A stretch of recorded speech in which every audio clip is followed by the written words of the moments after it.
penolakan terhadap sekolah Kristen Gamaliel di wilayah Parepare, Sulawesi Selatan kembali muncul ya.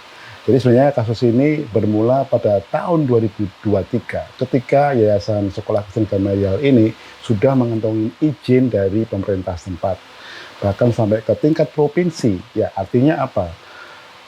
Yayasan atau pihak yayasan itu berani membangun sekolah ini setelah mengantongi izin yang lengkap ya. Yang saya ketahui memang biasanya sekolah-sekolah Kristen, Katolik itu mereka tidak berani melakukan spekulasi gitu ya. Izin belum lengkap terus mereka membangun gedung atau membangun sekolah di suatu tempat. Pasti biasanya sudah mengalami proses yang panjang karena umumnya pihak yayasan tidak mau ada masalah di kemudian hari. Yang menarik di sini ada pihak-pihak tertentu yang oleh salah satu ormas di Sulawesi Selatan mengatakan bahwa mereka itu adalah kelompok intoleran. Karena dia juga tahu bahwa sebenarnya proses pendirian sekolah Gamaliel, sekolah Kristen Gamaliel ini sudah lewati proses yang panjang atau sudah mengikuti prosedur yang berlaku yang ditetapkan oleh Kementerian Pendidikan maupun Dinas Pendidikan setempat. Dan juga sudah dimusyawarahkan, dikomunikasikan dengan pihak-pihak terkait atau stakeholder terkait di wilayah tersebut ya. Tapi kenapa tiba-tiba muncul penolakan dari ormas yang tanda kutip bisa dikatakan ormas toleran ini? Ya, apakah sebenarnya motivasinya? Ya. Kalau memang itu motivasinya berdasarkan ajaran agama, ya itu sebenarnya juga tidak bisa dikatakan tepat. Ya. Karena Indonesia itu adalah negara yang tidak menganut pada satu ajaran agama atau yang dikenal sekarang misalkan negara syariah yang aturan-aturannya itu mengacu pada hukum-hukum syariah atau hukum Islam.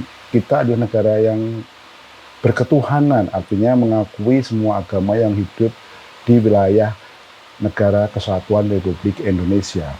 Nah, saya curiga bahwa kelompok-kelompok ini sebenarnya ingin mengambil manfaat dari sekolah Gamaliel ini. Nggak tahu manfaatnya apa. Apakah manfaat secara finansial atau mungkin manfaat-manfaat yang lain. Jadi yang sering muncul ya di mana penolakan-penolakan terhadap yayasan Kristen, sekolah Kristen itu memang tidak murni dilandasi oleh kepentingan-kepentingan yang berdasarkan aturan-aturan agama, tapi bisa jadi juga ditunggangi oleh kepentingan lain, entah itu kepentingan politik, ekonomi, atau mungkin kepentingan lain, misalkan masalah eksistensi lokal yang terancam dengan kehadiran entitas baru di wilayah tersebut. Nah, mungkin juga ada kesalahpahaman di antara anggota masyarakat sekitar itu, yang mungkin nggak semua ya, itu ada kelompok kecil gitu yang tidak memahami esensi dari sebuah sekolah.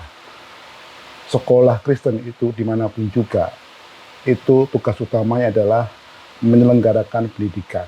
Nah, terus dari mana mereka acuannya gitu? Acuannya ya dari kurikulum nasional gitu kan. Kurikulum nasional yang sudah ditetapkan bersama-sama oleh pemerintah maupun DPR. Meskipun setiap tahun itu diperbarui ya. Tapi yang jelas, meskipun labelnya sekolah Kristen, baik sekolah Katolik, Kristen, itu tidak mewajibkan para siswanya itu mengikuti misalnya label sekolah tersebut. Makanya misalkan sekolah Katolik, itu juga ada sekolah, di situ juga ada siswa Kristennya, harus ada Muslimnya, ada Katoliknya. Sepengetahuan saya mereka tuh bebas ya, tidak ada istilahnya paksaan tertentu. Ya memang misalkan ada kegiatan-kegiatan yang memang itu jadi salah satu ciri khas dari apa istilahnya sekolah tersebut, misalkan kegiatan ibadah yang mereka rutin selenggarakan. Nah, tapi itu tidak mewajibkan semua siswa harus ikut ya. Itu yang menarik ya. Nah, kesalahpahaman ini sering diprovokasi, kemudian dikapitalisasi untuk tujuan-tujuan politik tertentu.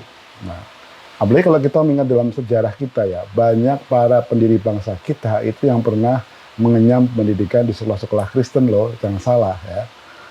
Bahkan tokoh-tokoh Islam pun juga pernah sekolah di sekolah Kristen. Yang paling gampang saya ingatkan adalah Akbar Tanjung, dulu ketua himpunan mahasiswa Islam Indonesia yang kemudian pernah menjadi menteri di era Orde Baru atau di era Gus Dur juga. Itu adalah sekolah, dia pernah sekolah di SMA Kanisius Jakarta dan juga beberapa tokoh Islam lainnya. Jadi artinya di sini sekolah Kristen ataupun Katolik itu tidak mendorong atau memaksa siswanya yang berbeda agama untuk mengikuti ajaran-ajaran Kristiani itu. Nah, apalagi kalau kita perhatikan juga penolakan seperti juga sebenarnya ada sebuah standar ganda. Nah, di mana di wilayah yang di mana non Muslim itu mayoritas seperti wilayah NTT, Papua, kehadiran sekolah Islam di sana tidak menimbulkan resistensi gitu, tidak ada resistensinya gitu loh. Dan mereka juga bisa menerima keberagaman ini. Tapi memang agama di sini dipakai sebagai alat untuk tujuan politik ya. Nggak tahu apakah ini untuk tujuan elektoral, karena biasanya dipakai tujuan elektoral.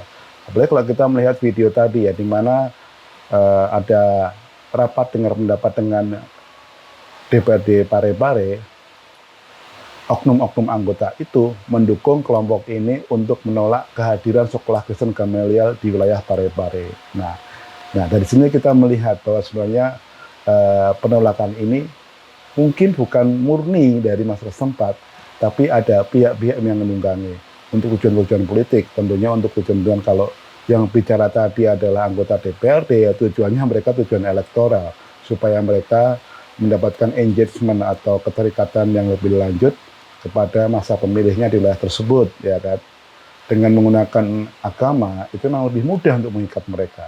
Jadi jangan salah paham kalau penolakan itu kadang-kadang memang bukan murni penolakan berdasarkan ajaran agama, tapi lebih banyak pada kepentingan sesaat, entah itu kepentingan politik, entah kepentingan ekonomi, ya, atau mungkin juga kepentingan yang sifatnya elektoral.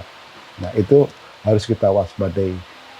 Sebaiknya itu tidak terprovokasi seperti itu. Kenapa saya mengatakan begitu? Karena ada sebuah ormas Islam juga yang di Sulawesi Selatan mengatakan bahwa mereka ini adalah kelompok-kelompok intoleran. Tapi yang jelas di sini kita melihat bahwa persoalan penolakan terhadap entitas Kristiani dimanapun di Indonesia ini sering muncul terjadi. Tak hanya sekolah, tapi juga rumah ibadah, kemudian juga mungkin rumah sakit atau mungkin yang lain juga.